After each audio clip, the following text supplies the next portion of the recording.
नमस्कार दोस्तों, इस वीडियो में हम बात करेंगे चेस्ट एक्सरे रिपोर्ट देखने का तरीका क्या है और साथ में ये भी जानेंगे कि चेस्ट एक्सरे क्या है, कैसे होता है, कौन कौन से लक्षण में करवाया जाता है, कौन कौन सी बीमारी का पता चलता है, टेस्ट के दौरान क्या सावधानी बरतनी चाहिए, प्राइस कितना होता है और रिपोर्ट समझने का आसान तरीका हम लोग समझेंगे। तो चेस्ट एक्सरे रिपोर्ट को रीड करने के लिए सिंपल स्टेप RIP और ABCDE फॉलो किए जाते हैं। तो सबसे पहले R फॉर रोटेशन, फिर I for inspiration, P for projection देखा जाता है, उसके बाद A for airway, B for breathing, C for cardiac, D for diaphragm, उसके बाद सॉफ्ट टिश्यू और बोन्स देखा जाता है। तो इन सभी स्टेप को डिटेल से समझेंगे। पहले जानते हैं कि चेस्ट एक्सरे क्या है और कैसे होता है। तो चेस्ट एक्सरे एक सिंपल सा रेडियोलॉजी टेस्ट है। चेस्ट से संबंधित बीमारी का पता लगाने के लिए किया जाता है, जिसमें मरीज को एक्सरे मशीन के सामने खड़ा कर दिया जाता है, फिर एक्सरे मशीन ऑन करके उससे जो है एक्सरे किरण छोड़ा जाता है, तो जिस कारण छाती के जो इंटरनल ऑर्गन होता है इसका इमेज सामने लगे जो रिसेप्टर होता है उस पर बन जाता है और फिर कंप्यूटर के मदद से उस इमेज को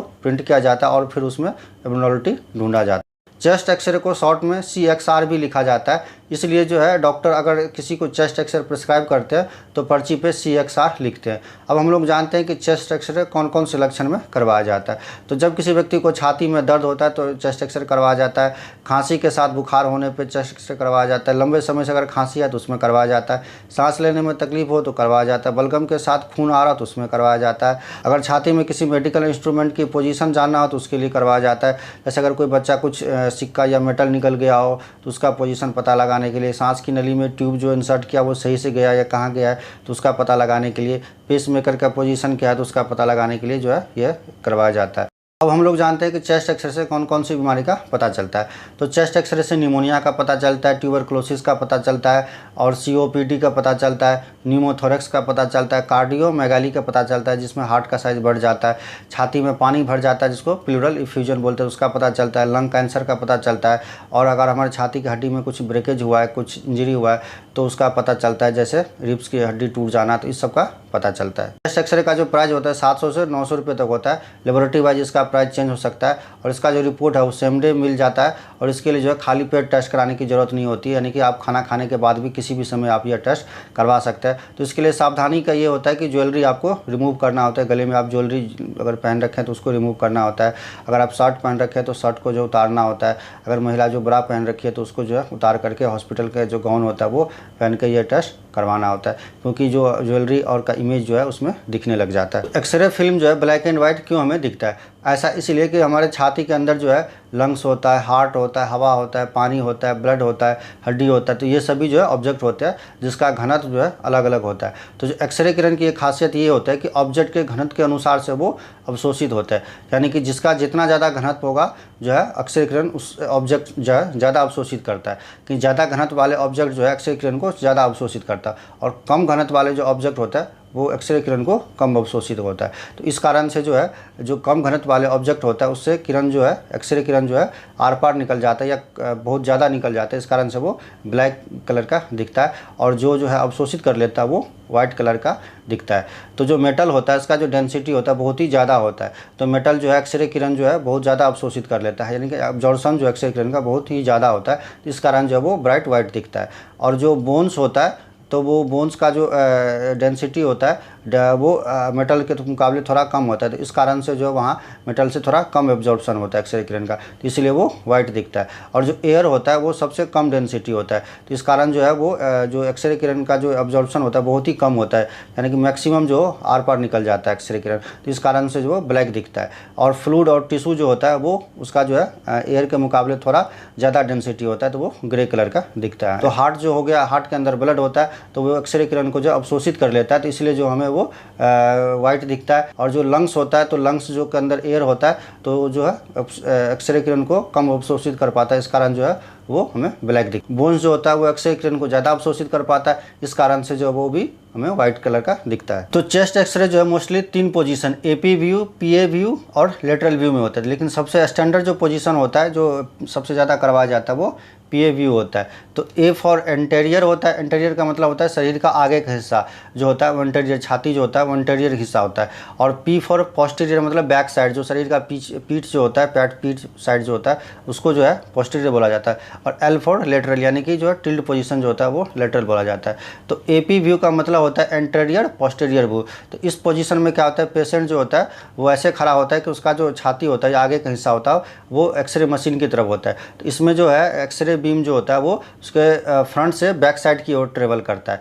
और पीए व्यू का मतलब होता है पोस्टीरियर एंटेरियर। तो इसमें क्या होता है, पेशेंट जो होता है वो उसका जो पीठ जो बैक साइड होता है वो एक्सरे मशीन की तरफ होता है। तो जो एक्सरे किरण का जो बीम होता है, ये एक्सरे बीम होता है वो उसके पीठ से बैक से फ्रंट की ओर मूव करता है। तो सबसे स्टैंडर्ड जो तरीका होता है, सबसे स्टैंडर्ड पोजीशन होता है चेस्ट एक्सरे करवाने का और जो लंग्स का साइज़ देखने का, वो होता है पीए व्यू में। क्योंकि एपी व्यू में क्या होता है, लंग्स का साइज़ थोड़ा नॉर्मल से बड़ा दिखता है क्योंकि उसका जो गैप जो होता है थोड़ा ज़्यादा हो जाता है। और पीए व्यू में जो है तो जो कैसेट होता है जहाँ पर एक्सरे का इमेज लिया जाता है वो नज़दीक में होता है, तो हार्ट शायद एक्चुअल दिखता है। तो सबसे अच्छा पोजीशन जो है पीए व्यू होता है। अब हम लोग जानते हैं कि चेस्ट एक्सरे का फिल्म हमें कैसे रीड करना है। तो सबसे पहले जो है पेशेंट को आइडेंटिफाई करना है कि पेशेंट जो है एक्चुअल में वही पेशेंट का एक्सरे है या किसी और पेशेंट का एक्सरे है।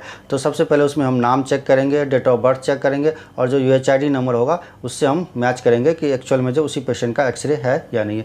दूसरी बात जो है उसमें हम डेट और टाइम चेक करेंगे, ये देखने के लिए कि एक्सरे काफ़ी पुराना तो नहीं है, लेटेस्ट एक्सरे है या नहीं है। उसके बाद जो हम इसमें चेक करेंगे पेशेंट का जो है लेफ्ट साइड कौन सा है और राइट साइड कौन सा है। तो हमें ऐसा एज्यूम करना है कि पेशेंट हमारे सामने खड़ा है, तो पेशेंट जैसे हमारे सामने खड़ा है उसी हिसाब से हमें एक्सरे देखना है। तो हमारा जो राइट साइड होगा वो पेशेंट का लेफ्ट साइड होगा और हमारा जो लेफ्ट साइड होगा पेशेंट का वो राइट साइड होगा, इस तरह से देखना है। उसके बाद जो हमें आइडेंटिफाई करना है कि कौन सा जो है पोजीशन में एक्सरे लिया गया है, यानी कि कौन सा पोजीशन का एक्सरे हमारे पास आया है। हमने जो अगर एपी व्यू करवाया तो एपी व्यू है या पीए व्यू है या लेटरल व्यू है, कौन सा व्यू है तो वो हमें पहले चेक। उसके बाद जो है चेक करना होता है जो है इमेज का जो क्वालिटी कैसा है, यानी कि इमेज जो है एक्सरे इमेज है फिल्म है वो उसकी क्वालिटी कैसा है। तो उसके लिए जो है देखा जाता है रोटेशन, इंस्पिरेशन और प्रोजेक्शन, इसके ऊपर भी हम लोग डिटेल से जानेंगे। आर फॉर रोटेशन होता है। रोटेशन में ये देखा जाता है कि ट्रेकिया का रोटेशन तो नहीं हुआ, अगर हुआ है तो बीमारी के कारण हुआ है या एक्सरे के दौरान पेशेंट जो है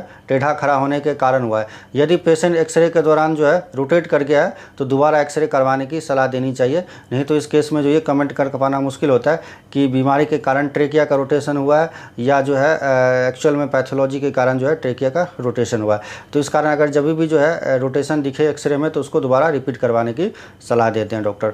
तो रोटेशन देखने के लिए सबसे बेस्ट तरीका ये होता है कि ट्रेकिया का पोजीशन जो है सीधा है या नहीं, ये हमें देखना होता है। तो इसके लिए हमें क्या देखना होता है कि जो ट्रेकिया में जो स्पाइनस प्रोसेस होता है उसका जो डिस्टेंस होता है और क्लेविकल बोन जो होता है उसके बीच का जो डिस्टेंस होता है वो इक्वल डिस्टेंस में होना चाहिए। अगर इक्वल डिस्टेंस में है इसका मतलब जो पेशेंट का रोटेशन, पेशेंट सही जो है खड़ा हुआ था तो पेशेंट जो है डायरेक्शन ठीक है, रोटेट नहीं हुआ है, तो इसके लिए वो देखना होता है।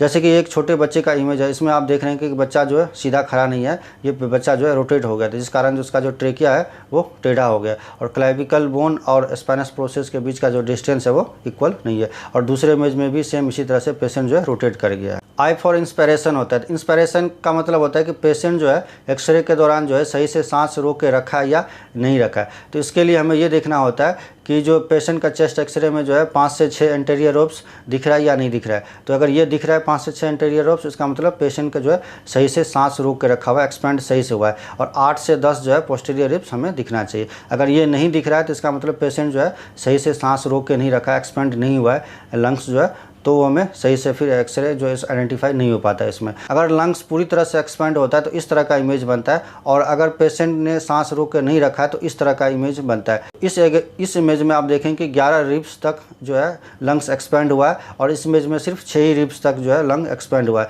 तो ये इमेज सही नहीं है, यानी कि इस इमेज की क्वालिटी सही नहीं है, दोबारा रिपीट करवाने की सलाह देनी चाहिए। ई फॉर प्रोजेक्शन या पेनिट्रेशन होता है। तो प्रोजेक्शन का मतलब होता है कि एक्सरे बीम चेस्ट को कितना पेनिट्रेट किया, यानी कितना एक्सरे जो है एक्सपोज हुआ है। तो एक्सरे किरण ज़्यादा अगर एक्सपोज होता है तो इस तरह का इमेज दिखाई देता है, और यदि कम एक्सपोज होता है तो इस तरह का इमेज हमें दिखाई देता है। तो एक्सरे इमेज जो है ना तो ज़्यादा ओवर एक्सपोज होना चाहिए, ना तो अंडर एक्सपोज होना चाहिए। तो ये जो इमेज है आप देख रहे हैं कि इसमें जो है पूरी तरह से सही से नॉर्मल इमेज है, इसमें सही से एक्सपोज हुआ है। ये दोनों ही इमेज की क्वालिटी ठीक नहीं है, दोबारा फिर से इसमें करवाना चाहिए। एक्सरे फिल्म की क्वालिटी और पेशेंट आइडेंटिफाई करने के बाद अब हम लोग ABCD अप्रोच पे आते हैं। ए फॉर एयरवे होता है, इसके अंदर जो हम ट्रेकिया देखते हैं और कैरिना देखते हैं, ब्रोंकाई देखते हैं और हाइलम देखते हैं। बी फॉर ब्रीदिंग होता है, इसमें हम पूरे लंग्स फील्ड देखते हैं और प्लूरा देखते हैं। सी फॉर कार्डियक होता है, यानी कि इसमें हार्ट साइज और हार्ट का बॉर्डर देखते हैं। डी फॉर डायफ्राम होता है, इसमें हम डायफ्राम की पोजीशन देखते हैं, शेप देखते हैं। कॉस्टोफेरेनिक एंगल देखते हैं, इसको CP एंगल बोला जाता है, और कार्डियोफेरेनिक एंगल बोलते हैं, तो ये देखते हैं हम। और ई फॉर एवरीथिंग एल्स होता है, यानी कि इसके अलावा जो भी चीज़ें होते हैं सब हम इसको आइडेंटिफाई करते हैं। जैसे मीडिया स्टेनम हो गया, बोन्स हो गया, सॉफ्ट टिश्यू हो गया, ट्यूब हो गया, डिवाइस हो गया, कोई मेटल हो गया, तो सारी चीज़ें हम उसमें आइडेंटिफाई करते हैं। ए फॉर एयरवे होता है, इसमें ट्रेकिया का डेविएशन देखा जाता है कि किस कारण से जो है ट्रेकिया का डेविएशन हुआ है। तो ट्रेकिया को कोई चीज़ पुश कर रहा है या पुल कर रहा है तो ट्रेकिया का डेविएशन हो जाता है। तो इस इमेज में आप देखेंगे ट्रेकिया जो है नॉर्मल है, लेकिन इस इमेज में जो है प्लूरल इफ्यूजन के कारण जो है ट्रेकिया जो है इमेज में जो है लंग कोलैप्स हो गया, जिस कारण जो है ट्रेकिया को जो है अपनी ओर पुल कर रही है। तो बी फॉर ब्रीदिंग होता है, इस स्टेप में हम लंग फील्ड और प्लूरा फील्ड देखते हैं कि लंग फील्ड जो है क्लियर है या नहीं है, क्योंकि लंग में एयर होने के कारण जो है लंग फील्ड जो है ब्लैक दिखता है। लेकिन अगर ब्लैक की जगह जगह कहीं अगर वाइट दिखे तो वो एबनॉर्मलिटी का साइन होता है। जैसा कि इस इमेज में हमें दिख रहा है कि एक नॉर्मल इमेज है, लेकिन ये जो है एक एबनॉर्मल इमेज है।